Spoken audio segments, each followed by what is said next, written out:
Kirsty TV is about the power of sharing stories that heal ourselves and heal others. My guests share their most intimate stories and lessons learned along the way.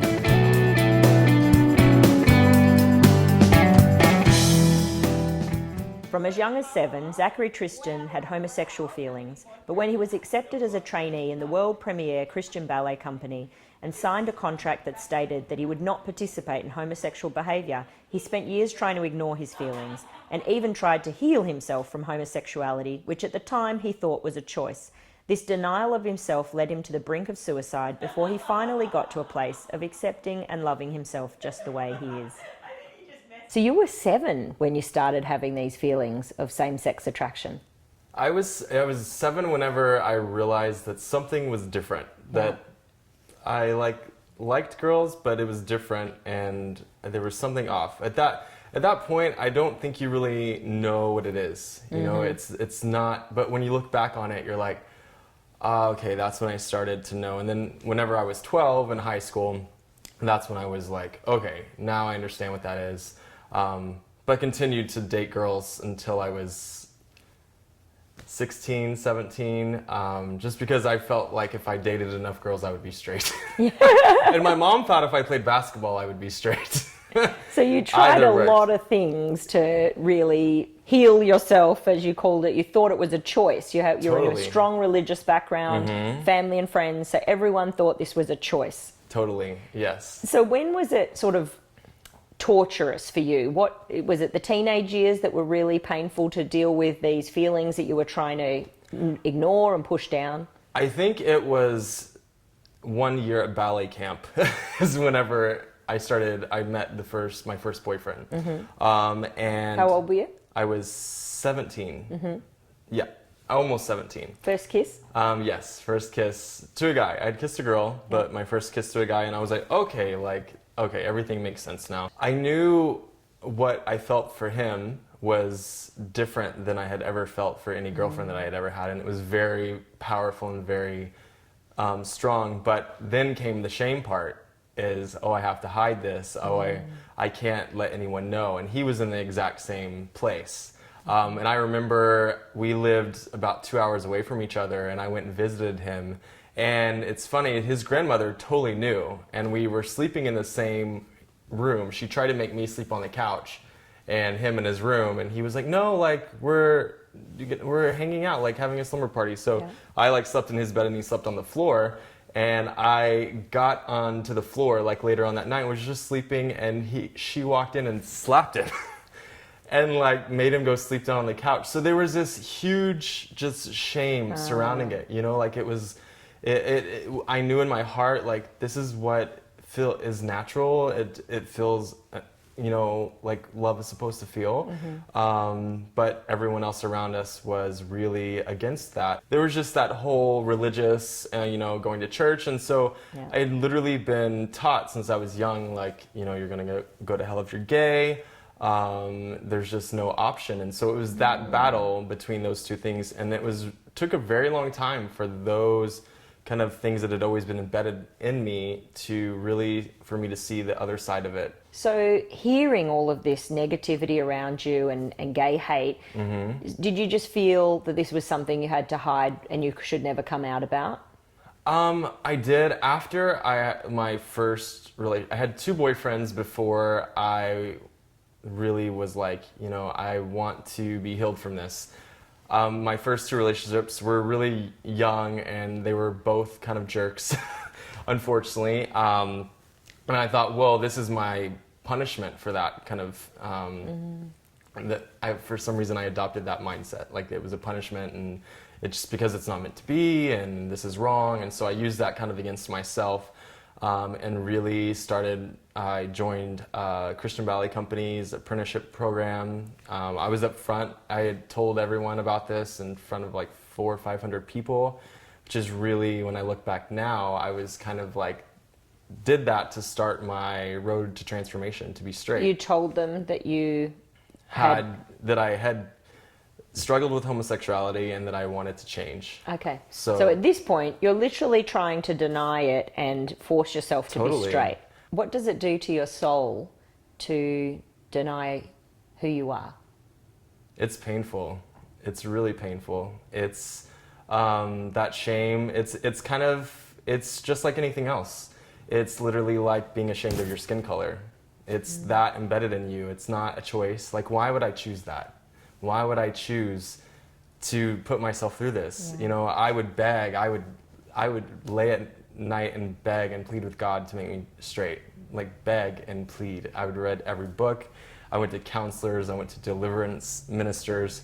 And I know other people in my same situation that have spent hundreds of thousands of dollars to be straight, to be cured of this. Does it make you sad for that young man? Yeah, it does.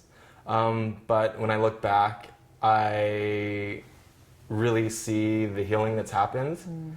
And it's weird for me. I don't think about it anymore. I don't really go through that journey. It was a tough time. I mean, after leaving that company, I worked for Royal Caribbean. I wouldn't allow myself to walk on the edges outside at night by myself because I was afraid I would kill myself. I would jump over because I was so angry with God. Like, I was finally doing what I thought I was supposed to be doing. I was doing some amazing things, like dancing in front of prisons and like touring the world and doing what I trained my whole life to do. And then I felt like, wow, I've missed it. Like, I couldn't be there and deny myself. Wasn't even about having a husband or a boyfriend. It was like I couldn't keep lying about who I was. Yeah, that shame and keeping that secret from everyone. Totally. And from yourself, more than anything. Exactly. So I had to, at this point, I was finally in the company that I had worked since I was 12 to be in. It was always my dream. I was finally in the company, and I had to sit them down and be like, listen, this is the situation. Of course, they tried to put me in counseling, which they did that. And this counselor, who's very, very harsh to me, I almost felt like she was speaking to a murderer or someone that was she was just so cold. And she literally told me that we all have like a wall of problems. We all have a wall of situations. And this is just one of those things. Imagine that they're hanging on the wall and it's just right here in your face. She said, I want you to continue on. I don't want you to talk about it. I don't want you to think about it. And I don't want you to act upon it. And I told her, I said, I forgot her name, but I said, ma'am, that's what I've been doing for the past 4 years, and I'm literally at a crossroads right now. It's either I'm going to admit and be open about who I am, or I'm going to die. Those are the two choices, and I can't go any other way. No. What would you say to someone who's going through this situation and they're young and they're confused and scared of telling family and friends who won't accept them? That there's hope. I mean, in life, what I've learned is there's a few things that are very principles in my life. First of all, I am in charge of my own happiness. That is my responsibility. That means being who... You are in charge. I am in charge of my own happiness. So, you are. That means being who I am and being upfront. And it literally took... I wasn't going to just tell a few people. Every church in this country knows I'm gay. Everyone knows. There's no secret. You know what I mean? But I think that point of you're in charge of your own happiness is so powerful because it is going to be difficult coming out. Totally. There are going to be people who don't accept you. It's not going to be easy. Totally. And as you said, if you could choose, you would choose differently because this is a hard road. Totally. And there's a lot that comes with that. But something that I read recently, and I'm paraphrasing a little, is that when you're in turmoil or there's a bad situation, you have to think about it. In 5 years, is this going to matter? Or how is it going to matter? This is still going to matter, but think about in 5 years the healing that has happened. Because it's kind of like a muscle. Like there's times in life, like you have to destroy your muscles in order for them to grow. How does it feel to be able to speak your truth, live authentically, and to get rid of the shame and guilt and the secrets? It's like you've been running with a chain dragging behind you, and now you're done with that. You're free. You're free. It's literally like that's the taste of freedom, and that's what that feels like. So at first, your family, friends, everyone was against this. When was the turning point for you of getting to acceptance? As they continued, as they realized that I was the same Zach, and as my family started, it started to help our relationship instead of, making us grow further apart, it really allowed me, it was that warmth, you know what I mean? When you have that family, when your family is loving you actively, it's easy to accept that. Because, you know, I'm very close with my family. And this was actually something that I had to put that on the line. Yeah. And I literally had to say, if they really love me, then this is all going to be okay. But if they don't, I'm going to have to live without them.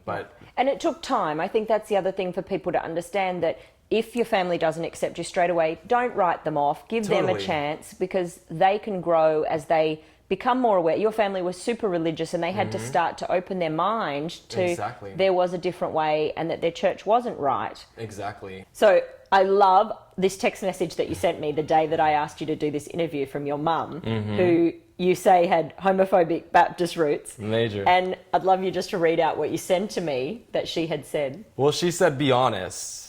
And I said, what do you mean by that? And she said, I was homophobic and religious freak. I sent you through counseling. You did deliverance ministers and almost died because you felt rejected by the people that should have loved you the most, the church. My son, you taught me love and acceptance and freed me from religion. How powerful was that to receive? Yeah. And honestly, that has really gone down through my whole family. I have a cousin who's a lesbian, and this really opened up, you know, didn't make it easier, it was hard still, but it really opened up our family, and it's really changed our family for the better. What would you say to your 18-year-old self now? Keep breathing, keep going, and don't give up. Simple. Simple. Keep it simple. Love yourself. Love yourself. Yeah. Do you love yourself now? So much. So much. I wouldn't say too much. I don't think it's possible. But it's You're happy. Yeah, me loving myself has only increased my love that I can give to other people. Wow. That's beautiful. What has been the greatest gift that's come out of this experience for you? Honestly, not having to go around being shameful anymore. To just be myself. It's freed myself. Loud and proud. Loud and proud, which is amazing. And really, you know, I show that through my work. I show that through, you know, my art. And that's what I love to do. You can just express yourself freely, and you don't have to worry, what are they going to think, or what are they going to say? Well, thank you so much for being here and sharing your coming out stories and being loud and proud and being authentic. The world's a better place for having you. So for all of you out there, if you're thinking about coming out, or you have, you know, give your family time and space. They can change and grow with you. Love yourself unconditionally, and make sure that if you love this video, share it with someone that you love. Facebook us, tweet us, comment below. I love hearing from you, and I'll see you next time on Kirsty TV. I would have my 3 balanced meals and then go home and eat huge amounts of food and keep it down. I wasn't a vomiter. So we're talking, Kirsty, literally a dozen donuts, a package of cookies, a gallon of ice cream, bowls and bowls of